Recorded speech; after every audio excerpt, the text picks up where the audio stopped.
I'm joined now by the businesswoman Katie Hopkins, who joins us from our studio in Exeter. And with me here is John Rees, the Socialist writer from Counterfire magazine. John Rees, first of all, what's the reason for the government doing this, do you think?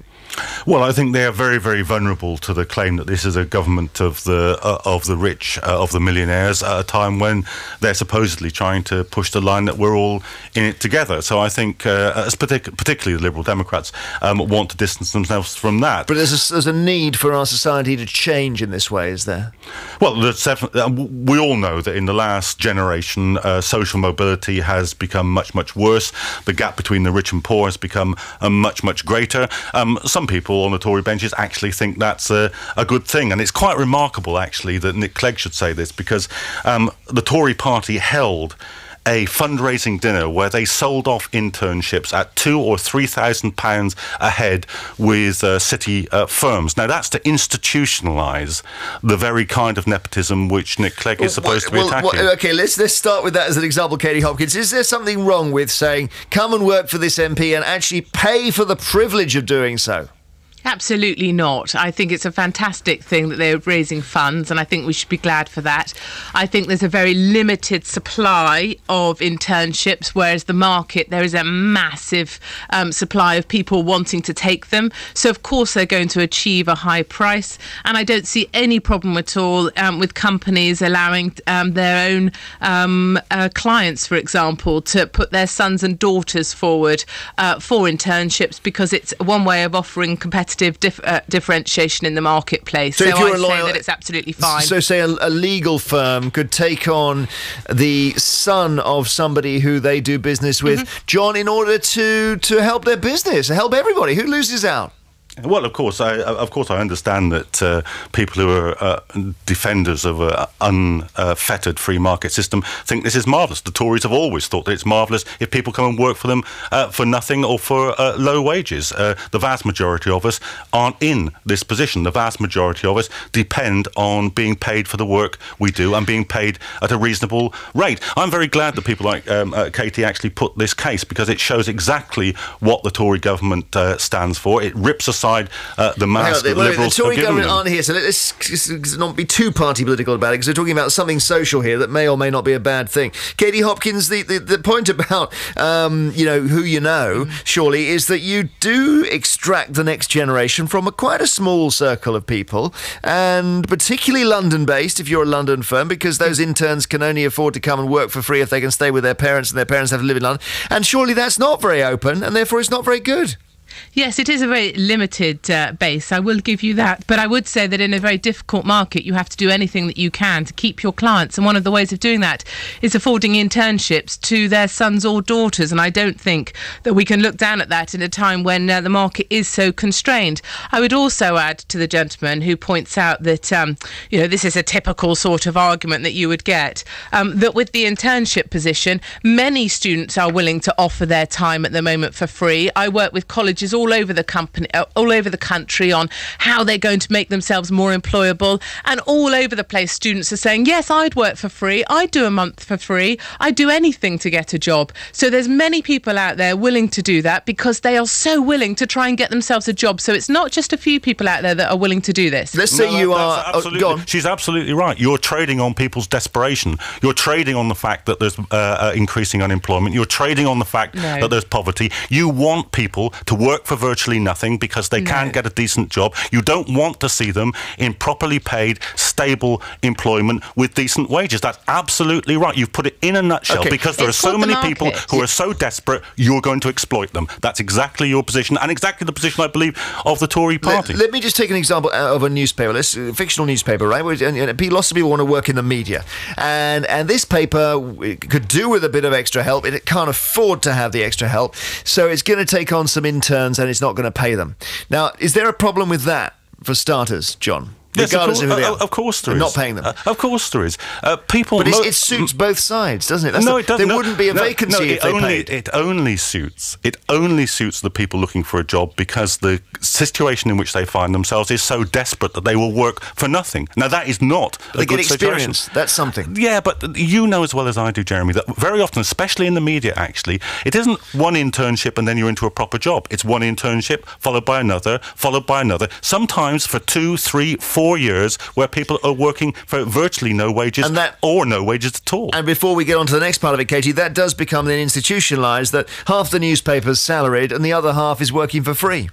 But that's just part of how the market is right now. And until this market recovers, this is what we're prepared to do. And the people that I work with, the students that I work with, they're really prepared to do this because they understand, unlike your other gentleman there, that this is part of a very tough climate. Well, they understand it's necessary. Let me just develop the newspaper thing, right? So they're going to have this free intern, and let's get over our hang-ups about that. And they've got two choices, Katie. They can either open it up and they can advertise, come and join this paper as an intern, and they get 20,000 people saying they want to. Yep. Or they can take the 19-year-old son of the woman who's the features editor, and he's been in the office a lot, and she says he's good, and they know he's going to be okay. Which would you go for? Absolutely, the son of the features editor. And it's not always about equality in life. Sometimes it's about efficiency. And with business, it's largely about efficiency. And the most efficient approach there is to take the son of the features John editor. Rees, you know who he is. It's a very slick process. He'll be in the next day. He'll be thoroughly grateful. And you'll keep your features editor for a very long time. John, you'd advertise, would you? Well, the problem with this is that the son of the features editor may be an idiot. May not be trained at all, may not have any skills that the features editor themselves have. As far as I know, features editing isn't a genetically inherited process. But if you do your big advert and you get the 20,000, that's a heck of a lot of work. And because this isn't such a silly example, there are lots of organisations that do this instead of, the son of the features editor, because actually they feel it's fairer. But you then have to wade through the 20,000. Now, do you think the one you get out of the 20,000 would be better than the son of the features editor?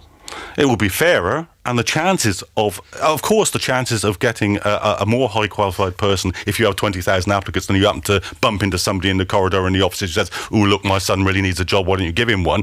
Yeah, the chances are you'll get a better person Katie, as well. And he's right, isn't he, Kate? I mean, statistically speaking, 1 out of 20,000 is going to be better than 1 out of 1. No, we have this very drippy word, don't we? Fair. And we bandy it around all over the place when we can't think of a rather better argument. Fair, it would be fairer. Well, it wouldn't be fairer because we have to pay for the advert to go out. We have to pay for someone to do the sift. A sift on 20,000. You're joking. You wouldn't do that. Normally you'd sift on about 20. So you have to be realistic. And in this day and age, we need efficiency. We need to move quickly. There's this whole notion that everything has to be equitable, and it can't be. Social mobility has come to mean this kind of social frigidity where we're frightened to move. We're frightened to be better. Everything has to be about the lowest common denominator. We have to look after the poorest performers and let the educationally brilliant just fester somewhere, because as long as we look after the D graders and make them a C grade, then the A graders stuff them. What about this then, Katie? Let's just make it a little bit more complicated and interesting here. We've decided we're not going to take the 19-year-old son of the feature editor because actually, funnily enough, John's right. He walked in the office and he was an idiot. So they then go and they put the advert in, and they end up with two possibilities, okay? They got Hazel in Sheffield, state school educated, or Dominic in Chiswick, private school educated. Now, on paper, there is nothing between them. The only difference is that Hazel hasn't got anywhere to live in London, and you're going to have to put her up. She'll work for free, just like Dominic, who's going to live with his parents, but Hazel, you've got to rent a bedsit for a flat or something. Who do you choose then? I choose Dominic. Would you? John, yes. Who would you choose?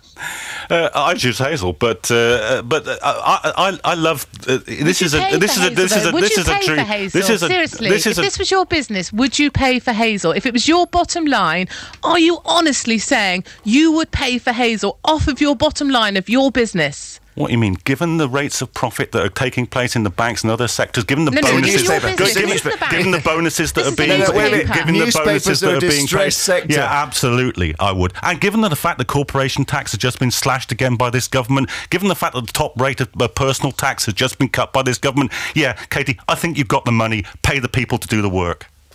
Okay. I think you're just bringing in sort of arguments, sort of any nebulous arguments about anything to do with banking. We're a newspaper. There are arguments about government policy, Katie, tax policy towards businesses in this country. I thought, Katie, you might hesitate over that one because when you look at Dominic from Chiswick has got a lot of advantages. Private school, London, his parents live on, they're wealthy. Hazel's up in Sheffield and she's state school educated, and you're thinking, there's a little bit of a thought here, isn't there? She's also a woman, and therefore you think to yourself, let us give her a bit of uplift in her life, because if she's tied with Dominic with fewer advantages, then she might even be better.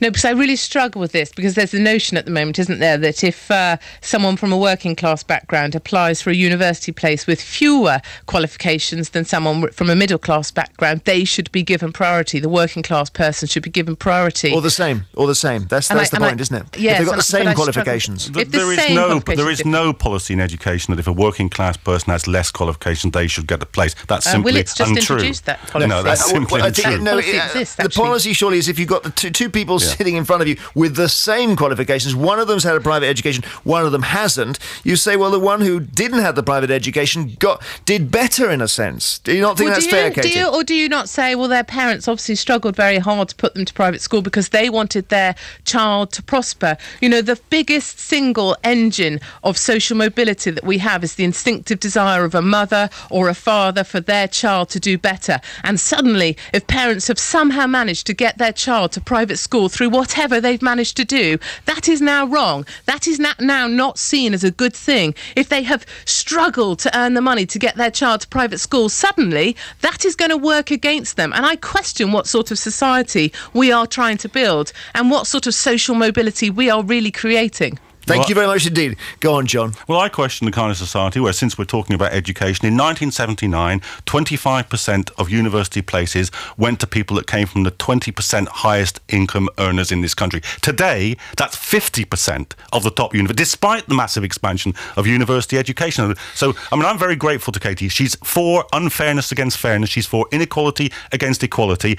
That's exactly what I'd expect. OK, and we are for CeeLo Green here and another record. Thank you very much indeed, John Rees, Socialist writer from Counterfire magazine, and Katie Hopkins, businesswoman in Exeter. We started by asking, who did you know to get your first break? Is nepotism necessarily unfair? The son of the features editor and all that.